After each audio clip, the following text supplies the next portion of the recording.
Hi, everyone. Welcome to our second Zoom into Distance Learning webinar. We're so excited to see you here today. We're excited for what happened last week, and some people have been commenting through the form that we handed out last week, and then also through various websites about how important it is for us to network and connect and be together and share whatever resources we have. So I'm excited to share with you today three wonderful presenters who have great things in store. But before we do that, a couple of announcements. So first of all, our norms for Zoom. So everyone will be keeping their audio and their video muted for the entire presentation, except our presenters. We encourage you to use the chat function to interact with each other. So do make sure right now that your chat is open. If you kind of go to the bottom of the screen, you'll see a button that says chat. And then that will open a window on the side, and feel free to introduce yourself right now. And intermediate Zoom users, you'll know that you can send private messages to people as well if you want to connect in a more one-on-one way. Also, the public chat and also the PowerPoints and the recording will be available on our website. If you go to mafla.org and click the resources tab, you'll see a new webpage called PD Online. And so you can come back and reference this recording and also the PowerPoints that our presenters will share today. Make sure to mark that page. Next, we want to acknowledge that everyone comes to this webinar with various experiences, obligations today. Some of you are watching out for your kids. Some of you have never used Zoom before. Some of you have never taught online before. Some of you have no responsibilities. Some of you have a lot of responsibilities through your school. No matter what your situation is, remember that our students also have these different levels and different situations and access during this time. So as we're thinking about how to apply these in the classroom, think about how to make learning accessible and possible for them. And finally, we thank the dozens, even hundreds of teachers and organizations who are volunteering their time and they're offering their resources for free. It's really beautiful to see our profession coming together in this difficult time. For example, ACTFL, if you're following them on Twitter or receiving their emails, have put a lot of their resources online for free. So today we have three incredible presenters.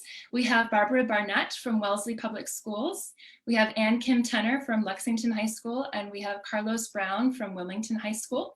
And they're going to get started in just a moment.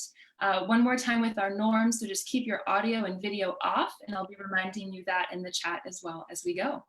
So one more time so you can wave to everyone. So Barbara, would you just wave? This is Barbara Barnett from Wellesley Elementary Schools. And then we also have Ann Kim Tenner, if you would wave, Digital Learning Coach at Lexington High School, and Carlos Brown, Department Chair at Wilmington High School. All right, so we're gonna turn our videos off, and Barbara, take it away. Sounds good.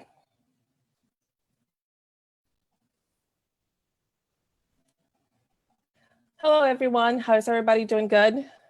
I don't know about you, but I'm glad it's Friday through these crazy times. I'm very honored to be here today to be sharing some of the things that we're doing. So let's get started. The name of my presentation is Keep It Simple. This is not business as usual. Things have drastically changed in the couple months, then 4 weeks, then 3 weeks, 2 weeks, and things have gotten increasingly different. So before we get started, my name is Barbara Barnett. I am the K-5 department head at Foreign Languages in Wellesley Public Schools, and I'm the lucky person to be in charge of an amazing department of FLE Spanish teachers. So I'm going to share some of the things that we do. I want to start with a simple question of, I want you to reflect in one word. How are you feeling today? And if you can, in the chat on the right, if you can go ahead and start writing one-word answers of the way that you're feeling today, to give us an idea of how we are not alone in this work together. So I'm going to wait about 30 seconds for people to write their one word. Now, Becky, unfortunately, because I have two screens, I'm not able to see the chat. So if you can mention some of the words, that'll be great. Yeah, we have worried, tired, confused, nervous, unsettled, hopeful, overwhelmed, tired, glad it's Friday, curious, frustrated, thankful. So for me, when I hear all these adjectives, I hear that I'm glad that I'm not the only one who's having all these emotions, right? So as I reflect, A month ago, I was good. I knew my AFL can-do statements. I knew my thematic units. I was doing a lot of interculturality, and I got this. That was a month ago. I was in really good shape. Then things started to change. Public started to close, more school closing. The governor came and talked to us in a very serious manner. Then outbreak all over the place. And finally, yesterday, we hear the big message that our schools will not be open till May 4th. So as a teacher, I went from I got this to remote learning. I do not have this, right? This is a lot for me to handle and for me to be able to do such an intricate kind of work. Now that was from the teacher's perspective. I wanted to think from a student perspective. And as I mentioned, I am in the elementary school. So we have very happy classrooms, children who are eager to participate. And now all of a sudden, we see masks, we see empty shelves when we go to the grocery stores. And now we have to work at home with mom, perhaps dad, our moms, single parent, our babysitter, our friend taking care of us, and our school has been taken away from us. So if we are overwhelmed, I want you to think of what the kids are feeling. Then again, there's the parent perspective. Now parents have to balance teaching at home, working from home, and we see all these beautiful pictures of everybody working together, but in reality, it's more of a chaos. We are all trying to navigate this together. And I love this meme that we're having Spirit Week at home since there's no school for the kids. So today we're kicking it off with Meltdown Monday, because that's how everybody's feeling. So when I go through all these emotions, I want you to think that the number one goal, the number one job that we have as teachers is to worry about social and emotional learning. When we look at the CASEL core, it's divided into several strands, but the one that speaks to me the most is self-awareness. How are we going to keep up these emotions for our kids? It's not about content anymore. It's about sanity, and it's about feeling safe. So as a teacher, how do we manage ourselves? How do we check ourselves? How do we check that not all of us are comfortable with technology? Not all of us are comfortable with sharing. Our students are in the same boat, and we also have to think about the equity piece. Not all our students have the access that we have. So one thing that we're doing in our district is taking the number one approach of social and emotional learning, as teachers will connect with the kids on a daily and a weekly basis by sending a quick message. Now we direct them to certain activities that they can work on, and I'm going to address activities in a little bit.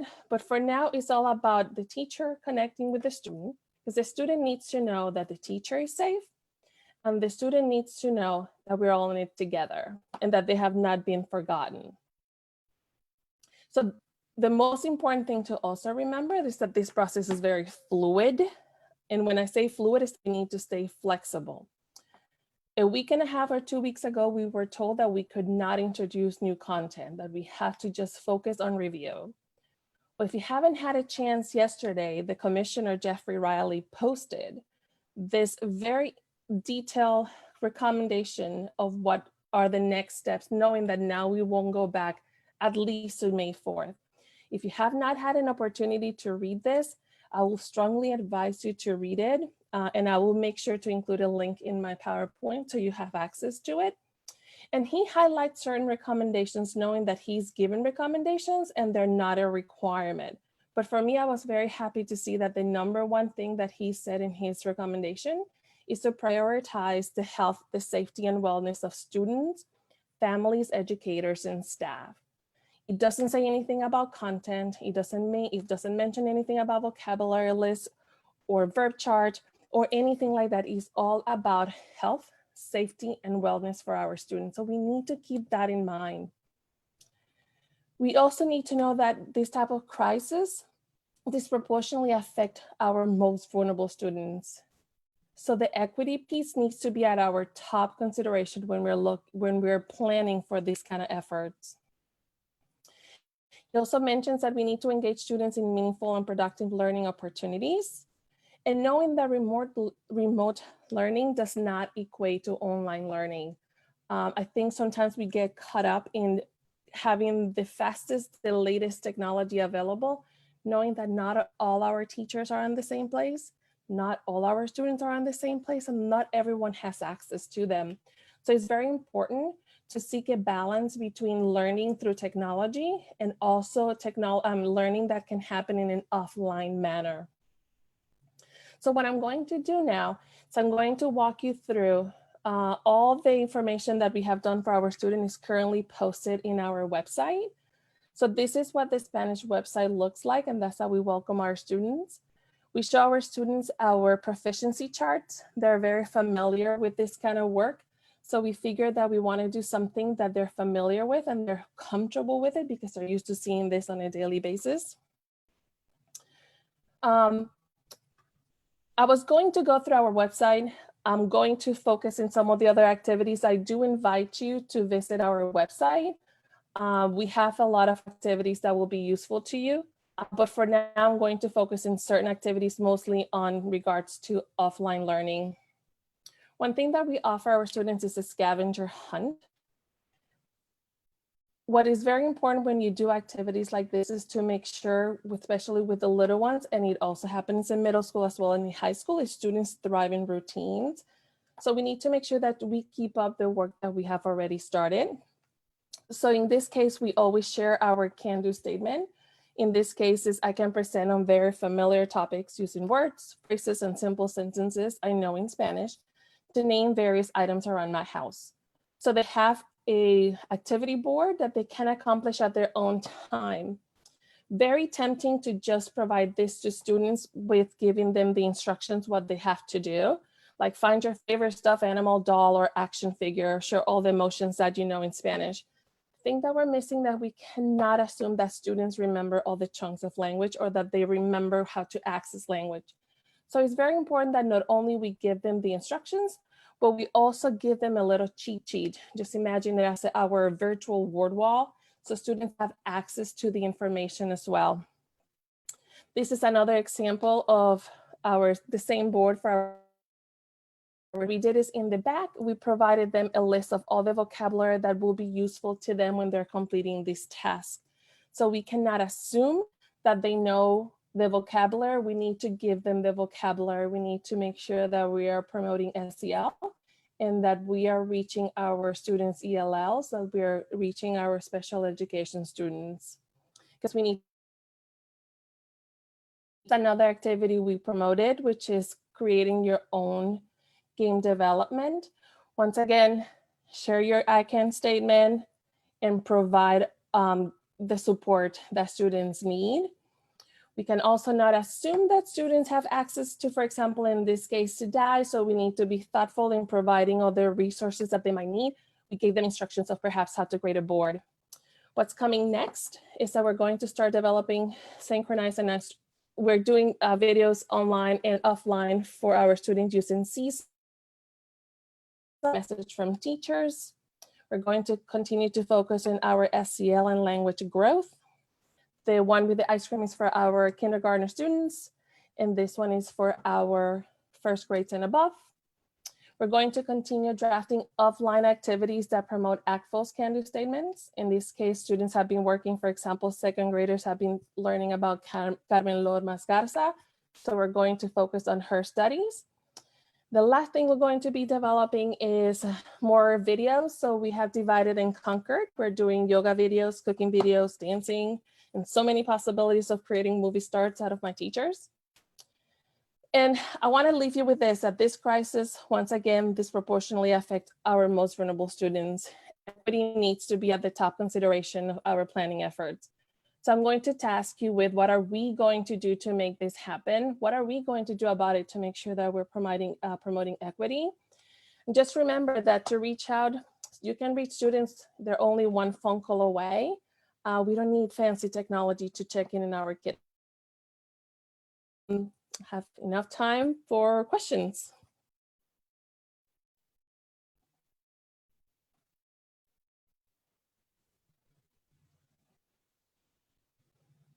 Unmute. Thank you so much, Barbara. We do have one question for you so far, and I'm sure more will come in the chat. So the first question is, where and how do you post virtual word walls for students? So we're doing it in our website. So every activity that we have posted, the second page of the activity has the vocabulary needed to make that activity work. So we combine all the vocabulary and we post it for them to have access. They have the ability to either print it at home, which I've heard from many parents are running out of paper, just like teachers are running out of paper. But there's also ways that if you would choose an iPad, you can use the Notability, or you can have access through online. One thing I did forget to mention is that for our students who do not have access to computer, we did print them all out and we send them out to the parents. And that's something that the post office continues to be open. So use your district. If you have to mail things to students, they can get a letter and they will welcome that letter. Those are wonderful suggestions. Thanks, Barbara. I also want to say that you had several people agreeing with what you said in the chat as you were presenting. So it sounds like a lot of us are thinking about the same things and wondering the same things. And so one more question for you, actually two more. The first one is, how are you having students turn in their work? Are they doing that via Seesaw or on another platform? What kind of feedback are you giving? So part of the commissioner statement is that we are now have the license to move away from just presenting review to starting to collect work. And that's something that our district has been very mindful in keeping it what the recommendations are. So that's something that we are in the process of talking, knowing that we do not want to overwhelm the children. Right now it's about sanity. It's about keeping it safe for them. And knowing that one point or another, our students are potentially going to start getting sick. So we need to have the freedom and flexibility that we are not about punishing them. My goal for my teachers and myself is for them to continue the growth and the love for Spanish. That's my goal. Awesome. We also have a question about how you communicate with them. Do you send emails, newsletters, Google Classroom? You said using the post office if you need to, but would you share some of the ways that you contact your students, especially at the elementary level? So what we have done is our district has been very mindful of bombarding parents with emails, right? I'm a parent myself and receiving 30 emails on a daily basis from the teacher, the PE teacher, the math teacher, and it's overwhelming. So what we have created is a website that my teachers have a daily communication post. So parents, when they want to look at the post and they have been aware of this, they can self-select to go and look at it. Students have the ability to self-select and look at this post. So we're not overwhelming parents with all these things that they have to do. For students who do not have access to internet, we're finding more creative ways of doing so. And now that we're moving to stage 2, we will be using Seesaw more methodically in regards to sending messages. But we were mindful that we didn't want to overwhelm the household, which is in chaos for everyone right now. Right, that's awesome. Barbara, there's a few questions kind of specific to Spanish that I'll let you go to the chat and answer after we're wrapped up with your section here. So thank you again so much. As we did last week, I got a lot of positive feedback about this. We're just going to do a 1-minute stretch, breathe, break. So I encourage you, if you need to refill that cup of coffee or stand up and turn in a circle or just take a moment to breathe. We'll be back in just 60 seconds.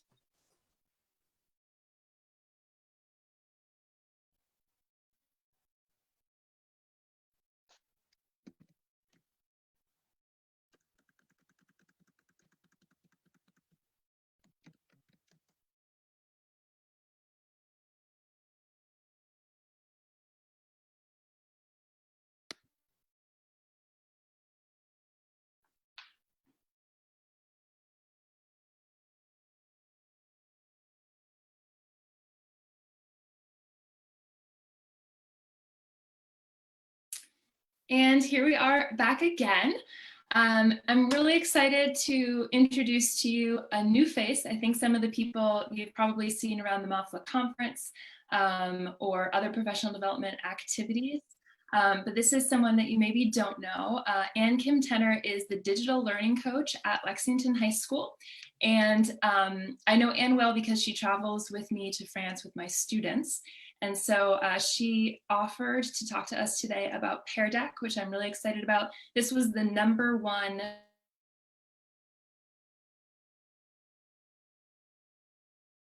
over to Anne. Take it away.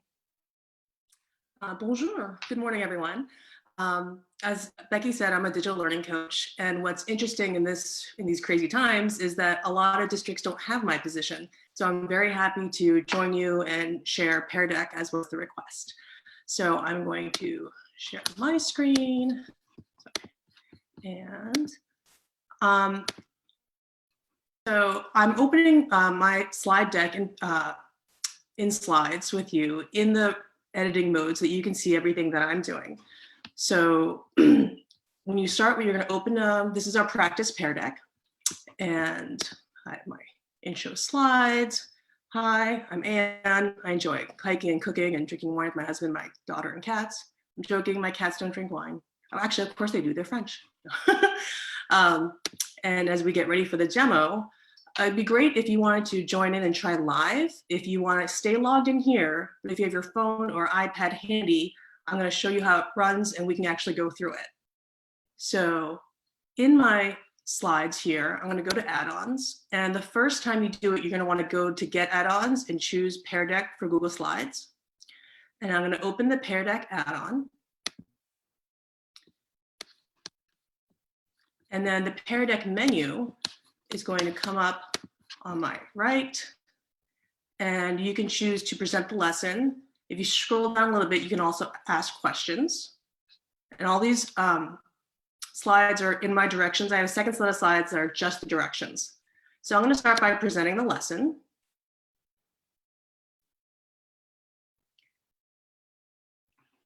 And as it loads, it's going to give everyone website. You're going to go to joinpd.com and it's going to give you a code to join. So if you want to do that now, that'd be great. I'll give you a moment to do that.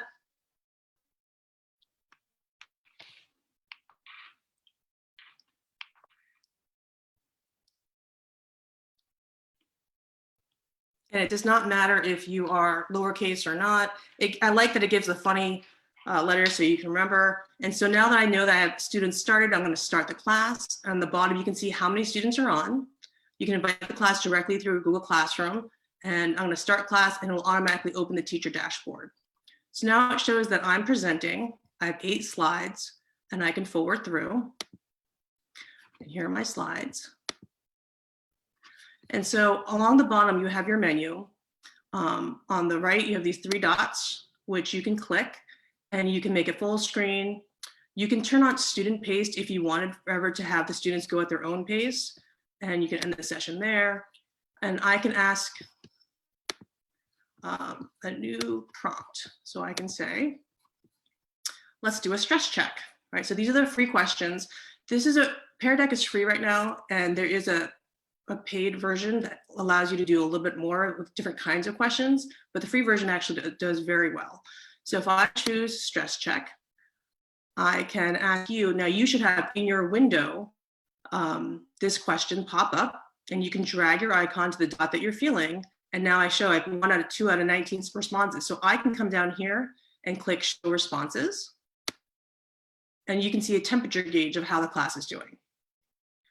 I can also lock the screens if I wanted for people to stop moving things around, because you will have students who see other students' responses and then change their response. So you could lock the screens if you wanted to. I can also hide the responses, and then I can keep going. So this is a question that I can throw at the time. I can throw in any question on the fly.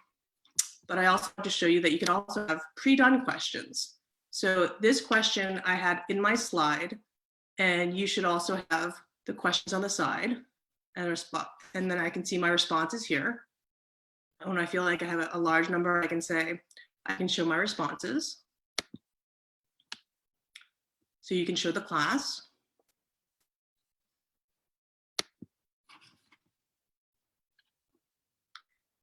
And then I also have, you can do short answer questions as well. When everything is cleared and the virus is gone, which type of restaurant are you going to go out to first? I don't know about you guys, but I've been craving takeout so much lately. So let's see. Oh.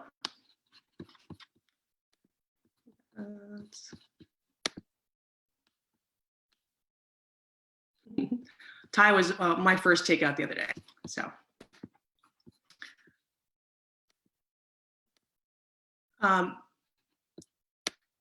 sorry, so I showed you before, you can add a question at the beginning of the class. They have these here also where you can put your own text in, you can do KWL chart, you can drag the dot how you're feeling. There are more questions over here or prompts.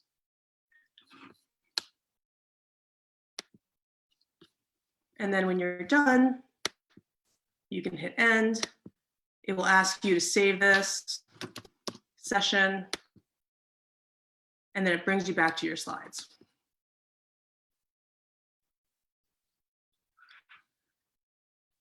In here, it brings you back to your slides. And so I can show you how to add a question directly in the slides. Thanks for dealing with my little bit slow connection here. So if I go to add-ons and open Pear Deck, open the Pear Deck add-on.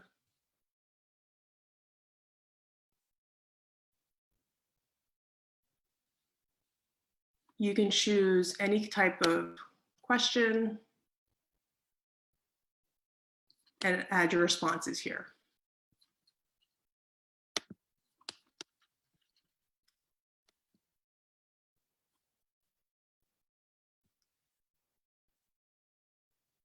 I think I finished a little early, but if you have questions, I'm happy to answer them in the chat. Yeah, there's a ton of questions. Would you be able to explain, I know that you have a presentation you'll share how to get an add-on, but would you be able to sort of walk us through? I know you already have the add-on, so you can't actually do it, but. Sure, I can definitely walk through it. So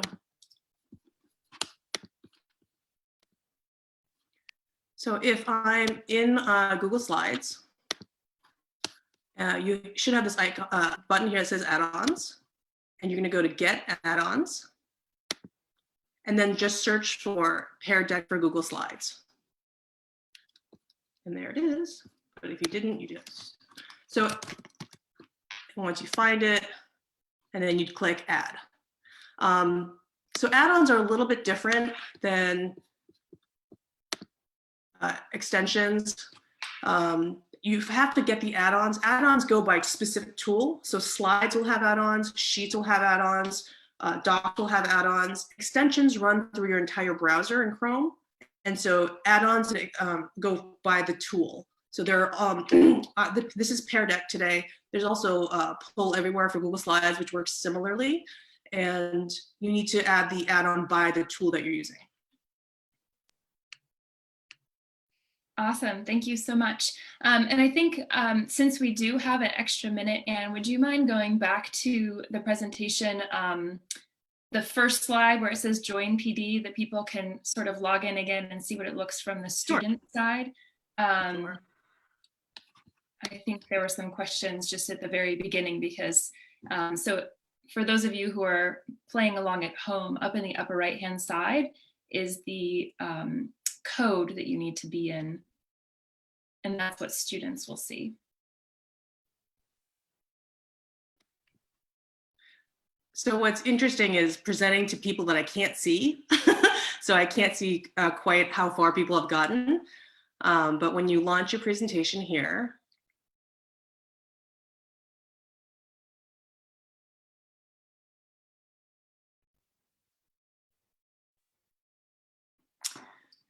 so everyone will go to joinpd.com and then they'll just type in this code. So this session this is going to start a new session. Each time you launch, it's going to start a new session for your slides. You could also email them a link right here, or you could directly put it into your Google Classroom. What's funny are they have these set phrases for these letters so that you could say it out loud and if you're in a class. But this code will change for each session that you do. And right here on the right, I'll tell you how many students are connected.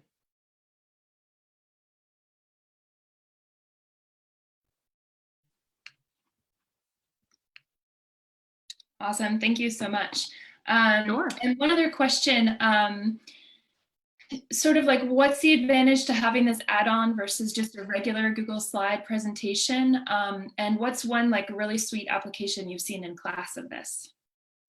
I've had a lot of teachers have their slides ready, and then they want to do a check-in. My former boss, we're one-to-one in Lexington with Chromebooks for middle school and high school, and one of our fears, is that we don't want students on just sitting in zombies looking at devices all the time. And so, adding an add-on like Pear Deck or Pull Everywhere for Slides, what it does is stops and has everyone do a check-in and have everyone respond. What's really nice is this piece for engagement for your students who are a little shyer or a little quiet, or maybe take a few seconds to process, because you can choose when you share all the students' results. This way, everyone is represented, everyone gets their voice heard on the screen, and you can see all the responses, and you can choose to show them or not and share them with the class. These tools are really great for your students who aren't super verbal, or and for students who are a little bit shy or have a little anxiety sharing in class, and online now. Wonderful, thank you. And I think you've given us a lot to think about with add-ons. For those of you who do have Google for Education, you can check out what other add-ons are available. Anne just showed us Pear Deck, she mentioned Poll Everywhere, and actually on every single Google product, so Docs, Sheets, whatever, they have different add-ons that you can check out. And yeah, Poll Everywhere, I just answered your question on the chat. Perfect, one step ahead. I have one more thing. Go for it. Oh, just the other nice thing about, sorry if it was a little confusing, there are two ways you can add questions. So sometimes you're doing a presentation, in your slides, you know that you want to stop and ask a question and check for comprehension. But while and I've had one on in class, I'm looking and I just see faces with, the high school kids aren't always expressive in sharing their understanding or knowledge. Some kids are really good at this and other kids, nothing. And so what's really nice is to, on the fly, throw in a question, let everyone pipe in and re-engage and reconnect on the spot. It's a nice way to connect.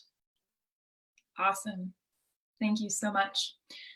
So here we are again at a little pause between presenters. So once again, I encourage you to get up, stretch. If you want to write a private message to Anne in the chat to ask a continued question, just take a moment for yourself, and then we'll be back in 60 seconds with Carlos. Thank you so much, Anne. That was awesome.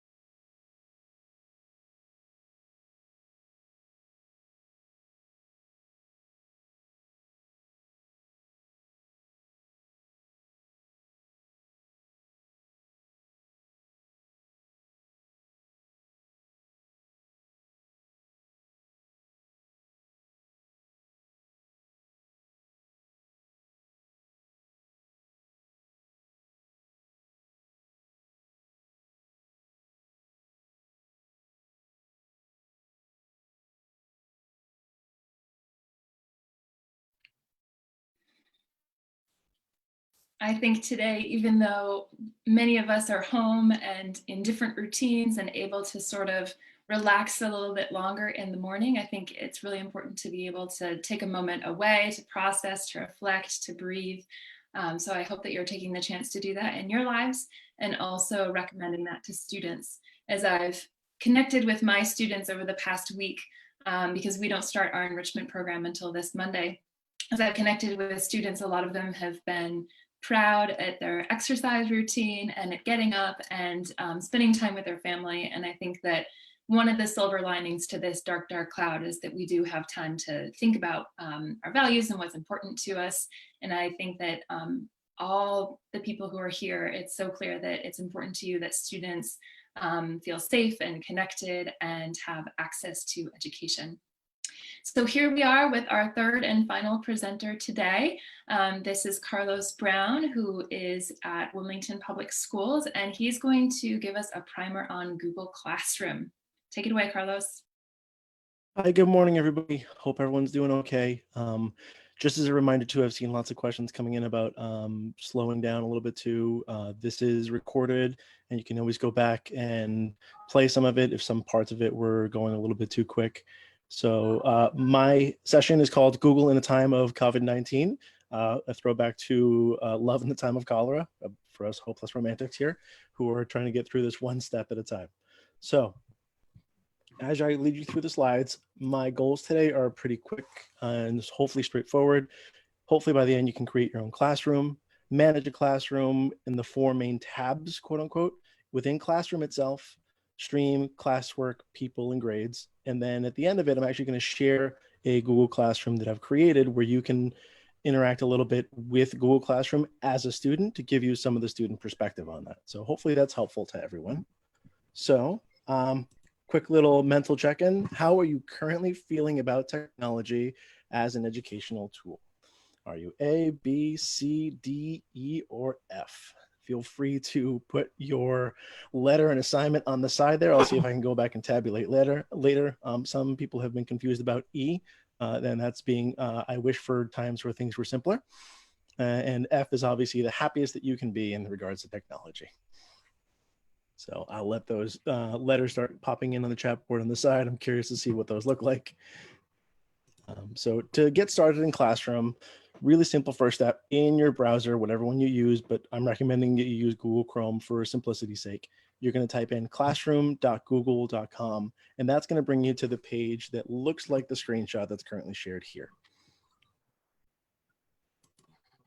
If you have your own classroom and you've already created a classroom, yours is going to look a little bit like this, where you have a section on the right, or on the left, sorry, or that shows you your class. If you have multiple classes already, this is sort of what that looks like. So if you're going to create your first class ever, you're going to click on the plus symbol that's in the top right-hand side. And hopefully everyone can see that. Or you're going to join a class doing the same thing. You're going to click that teacher code or the class code that the teacher gives you. To open up your classroom, you're going to pop in for the first time, and you might see little notifications that start popping up like this. Within Google itself, you have sort of a built-in tutorial system that takes over your screen when you enter a new window in Classroom. So if you've never done something in it, Google is going to give you a tip on what it is and what it does. Moving right along, once you're in Classroom, if you do not have any posts, you're going to see 4 main titles like the tabs that you see right here along the top. It's maybe a little bit hard to see, but there's a little bit of a blue line at the top there where you see stream. Next to it, you see classwork, then people, then grades. Those are the 4 main tabs that you're going to use in this process. One of my recommendations is once you've created your first class, make sure you go into the settings. So the settings is that little cogwheel that's in the top right-hand side that's circled right now. It's going to pop up a menu that looks like this. It's going to give you class details, like the name of the class. You can write in your course description. You can set a section. So if you have multiple sections of the same class, it's going to carry a similar name. You want to make sure that you assign those differently. You can assign a room. Obviously, ours is social distancing in Massachusetts. And you can assign a subject to it. Also on the bottom, you're going to see this is the class code that's generated. One of the things I'll say is make sure you can click that little down arrow that's right next to that 6-digit code letter right there and generate new class codes. If you think one of the letters might be confusing, if it's an L or it could be a 1, keep changing the class code until it's something that's a little bit simpler and more manageable. Once you're in that setting too, you can scroll down a little bit. You see the general one. This is just scrolling down the same setting window. And on the bottom, you can set up a grading system. Google Classroom has its own way of tracking grades. It does not sync up right now with Aspen or PowerTeach or a lot of the main systems that use to collect grades. So I have not used this feature a lot. I tend to give feedback with Classroom, but I don't tend to record grades within Classroom in and of itself. But if you have your own system, if you don't have a centralized system of grading, Classroom will allow you to set your grades so that kids can see their grades at all times. All right, so in Stream is going to show you everything that you post, classwork and announcements. If you see on the top left-hand side, those 3 little lines, this is where you can actually start browsing between classes a little bit. So if you pop that open, you'll see this menu. For teaching, you'll see a to-do list of those are assignments that you've received. You have pending items. You have the number of students that have turned in an assignment. All those things will be in that little to-do. And then if you have multiple classes, you would see all of your classes listed right there. And then you also have at the bottom a centralized settings piece. Once you go into classwork, this is where you're going to start creating assignments. Now, assignments can be graded or ungraded, and you have a variety of assignments that you can create. On this tab, this is where you can also do Google Calendar, or you can access the Google Calendar that's associated and created for the classroom that you set up. And you can also access the Class Drive in your Google account that's associated with your school. The folders where you store all the assignments that you create and all the student work that's submitted to each one of the individual assignments that you post. Let's see. People, this is where you get to add students or add collaborating teachers. It's also, you can find the classroom code here. So if you're working with multiple teachers and you want to share materials and you want people to see each other's materials, this is great. This is where we have our special ed liaisons tie in sometimes, and they can keep up with some of the work and the posts and things that are missing, so they can have some access to the things that are going on in the classroom as well. And setting up grades. That's the last of the 4 tabs of the main 4 tabs within Classroom. This is where you manage the grade weights and the categories for the assignments that you're going to post. Obviously, in this one, there's nothing graded or nothing to grade yet. All right, so take a second to process that. My goal of that was just to show you the 4 main tabs. All right, so we have the stream, classroom, grades, and people. Those are the 4 main tabs you're going to operate in. Hopefully that's helpful to some degree. And then we're going to go live. So this is your classroom code that I have created specifically for this session. So if you copy that code down, CPWYEB4, you're going to be able to go and join the current classroom that we've created. So I'm going to change my screen share. Hopefully just give me just a second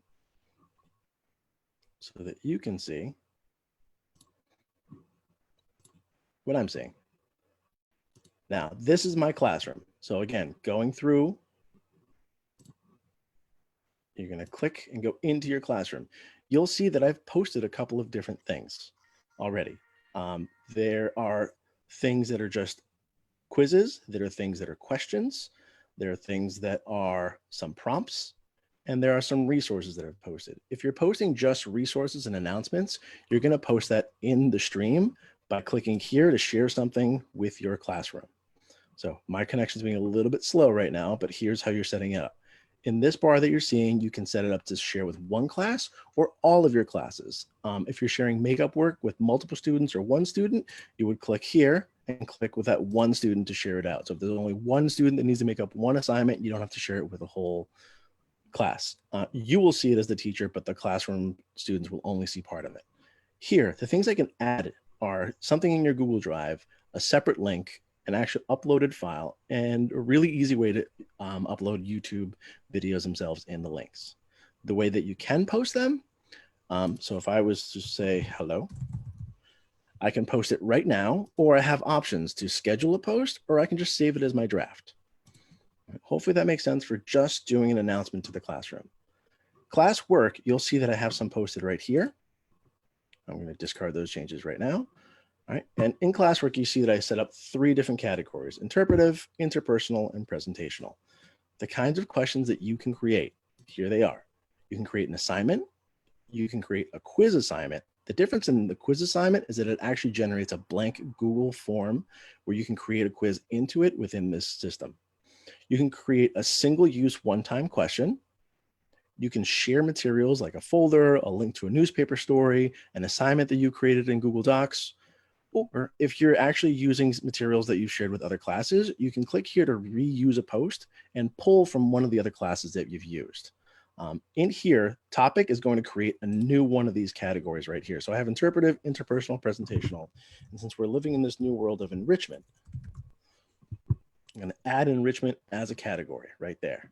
And now I have a brand new category where I can create materials and put them in. So I've created a draft here that you see in draft mode. I'm going to drag it in and drop it into there. Once I go into my draft mode, I can open it up. My assignment reads, read the following article before class. I'm going to show you what that looks like in an edit mode real quick. So this is what it would look like. You would type in your title, brief description, and then here's where you add links and create questions, etc., and for whom it's going to go to, the topic where it's going, and how many students can see it. So I'm going to go ahead and post that. Do I want to do this? They can see the material immediately. It always gives me a heads up. I am posting, and now that is live in my classroom. All right, so I'm going to go back to people. I'm going to see how many people signed up. Excellent. Thank you for my 4 students who are on board right now. And show you what a one-time question looks like. So I'm going to click in here. No one has answered any of my questions. Great, you didn't have homework to do yet. But to show you what it looks like when you're creating it, I'm going to go into the edit feature real quick. So my question was, what are some of the favorite uses you have of technology during the last 2 weeks? Hopefully there's lots of them, some of them, maybe a few of them, who knows? But things to keep in mind when you're setting up questions, you can set up questions where students can reply to each other, which I currently have on, or you can set up where students can edit an answer and go back, which I currently have set off. You can assign points, a due date, and what topic, which you created back in the grading section of where that would go to. So I'm going to click save on that.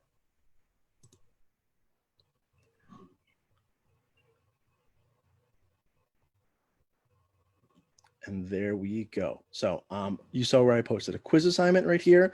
And again, you can join this classroom and sort of see it from the student perspective. One of the things that I'll probably leave for after the session is that people can take a look at it and mess around with it. You see, I've created a Padlet so my kids can jump in, see some videos in Padlet, and then do some responses. And then I've created some things. These are for you as teachers. This is a good video. There's about a 20-minute video that kind of does the same thing that I just did, but it was one of the most up-to-date ones and easiest to follow. And one of my recommendations, if Google is new to you, high school teachers and middle school teachers, I feel like this is less necessary, but I was just sitting with, my own, second grader and teacher and navigating that whole new world for elementary. So if you haven't had a chance to do this and Google's new, I would recommend maybe taking a look at being a Google certified educator, at least the first level. It takes some time. It's a couple of tests that you have to take. It's probably about 8 to 12 hour commitment with an interesting online testing system. But it helped me a lot to understand Google and all the features of Google Classroom, Google Sheets, and all of that. So I think that was really helpful for me. I think I'm wrapping up at the last of my 12-minute mark here. So hopefully people have a good sense. Yes, thank you so much, Carlos. Would you, I think I miss, oh, there it is right there, CPWYE4B. If we just want to give people a moment to get on and make sure that they can, I know that we have more than 4 people interested. There we go. Yep, is that live on the screen right now? That is live on the screen right now. Thank Perfect. you. That way people can get into the class. We had one person say, how do you see this from the student's view? And this is that chance for you. Yep, this is going to be from the student view. So if you want to mess with turning in an assignment, unsubmitting an assignment, and sort of see what that looks like from a student perspective, this is a good classroom to play with it. Awesome, thank you. Have you, Carlos, used the rubric system yet? So I have one set up for one of my assignments, and I can show you. Let's see. So I'm going to go into, hang on. Forget which one I created. So here we go. So I created a Padlet prompt with my instructions being choose one of the videos in the Padlets, and students open this Padlet that I created. Sorry, I know it's going a little bit slow.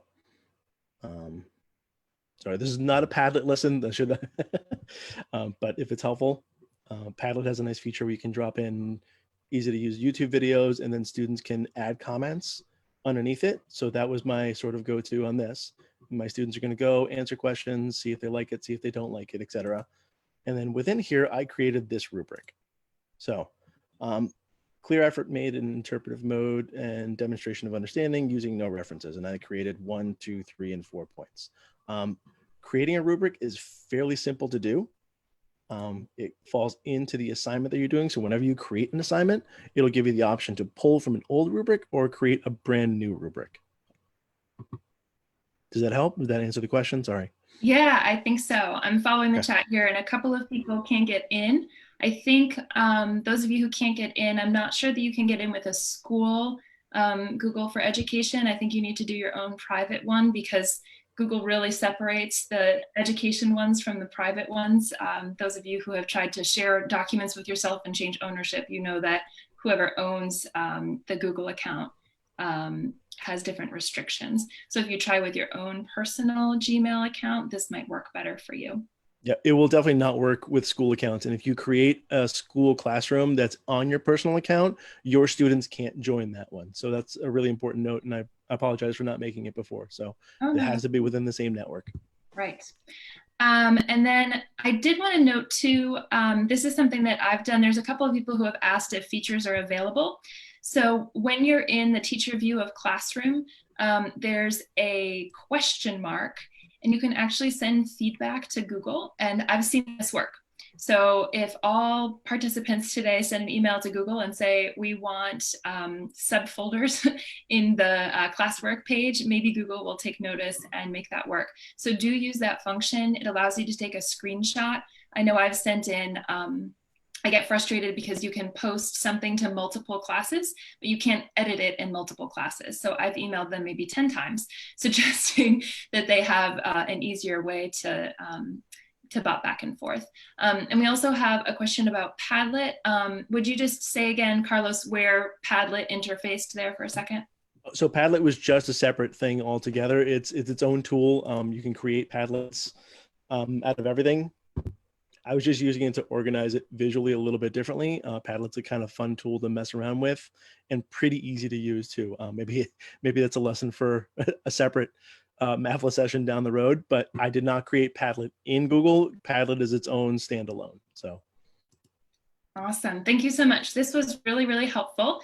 And I know some people are looking for some additional information. This was like a primer on Google Classroom. That was Carlos's goal, but we will certainly look into having a Google 201 session later. So I would invite Barbara and Anne to come back on their video and audio. Thank you again, Carlos and Anne and Barbara. This was really wonderful. So if anyone has any last questions, we have a few minutes here at the end. You can put them in the chat, and then we'll see what question applies to whom and have them answer. So this is a good time for last minute questions. I also want to let you know that I'm posting in the chat right now our feedback from today. So if you take a look at this feedback form, it's much more simple than last time. It's just asking a couple of quick questions to make sure that we can get to whatever your needs are in the future. And one more huge announcement. This is the last of our Zoom into Digital Learning series. Next week, I am so excited. The e-blast will come out on Monday and we'll also post on Facebook and Twitter. We're moving to a different series for our online virtual learning program through MaFLA. And this is going to be called CVP, Core Virtual Practices. And next week we have Mike Travers, who's the best of MaFLA. He'll be presenting on using grammar as a concept, but in the virtual classroom. And then also we'll have Rebecca Bluewolf, who's Teacher of the Year for our national organization, ACTFL, and she will be talking about doing interpersonal activities in the virtual classroom. And then subsequently, we will be working through other of the 6 core practices that ACTFL has put out. So we're really excited for that series coming up, and we hope that you will be there with us next week, Friday at 10. So I'm just looking through, we do have one question. This one's for you, Carlos. The rubrics, are they for teachers or students to fill in? The rubrics are created by teachers. So if you have a standard department rubric, you can copy and paste it into that. Or if you're just creating a new rubric, which I'm guessing most people will be doing for what enrichment grading looks like, that's just teacher end for feedback. Students would not be creating those. Right. Are students able to fill it out and self-assess? I don't think so. That I don't know, to be really honest. I'd have to look into it. But my default answer would be the same as yours. So probably not. So I think Anne's shaking her head too. Do you I don't think so. okay. Yeah, I don't. And one other thing that I've seen, sometimes I like to put in between. They're not quite meeting expectations and they're not quite exceeding expectations. And Google doesn't really have a way of doing that in between. But it is a really good, quick, formative sort of assessment. So if you give a scale of like 1 to 10 and you give it a 7, it will kind of put the mark in between. Right, right. So we do have another question. Anyone could answer this. So looking for a way for students to ask and answer questions orally directly on Classroom. Is there a way to do that? Seesaw works, but this person would prefer to do it on Classroom. Anne, do you have an answer for that one? Students can do audio recordings and post them. I mean, personally, I would use what Carlos suggested, Padlet, if you can do that, because in a Padlet, you can post all different ways and it's one place to have all the recordings, but in Padlet, everyone can see each other's. So the other thing I would use is Flipgrid for video and audio.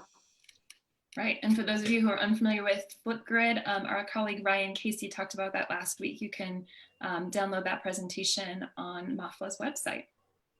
I see another question from Helen. Are rubrics available to share?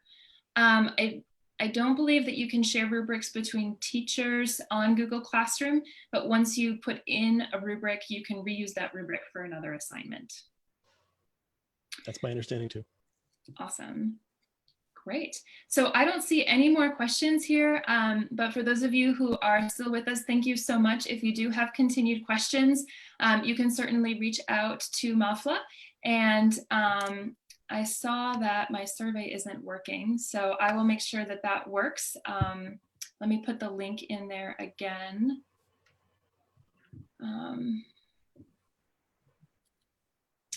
I would love for people to be able to fill out the survey so that we can see what would be helpful for next time. Becky, just one add-on. I've had some people asking me in the private chat, anything that people get from our school website are free. Please feel free to use them. So any worksheet or scavenger hunts or game developer, anything you would like to use, please feel free to download it and make it work for you. Awesome. Thank you so much. So do please fill out the survey so that we know what other learning you'd love to be a part of. Thank you so much for joining our Zoom into online learning today. Thank you again to our wonderful presenters, Barbara and Anne and Carlos. Couldn't have done it without you.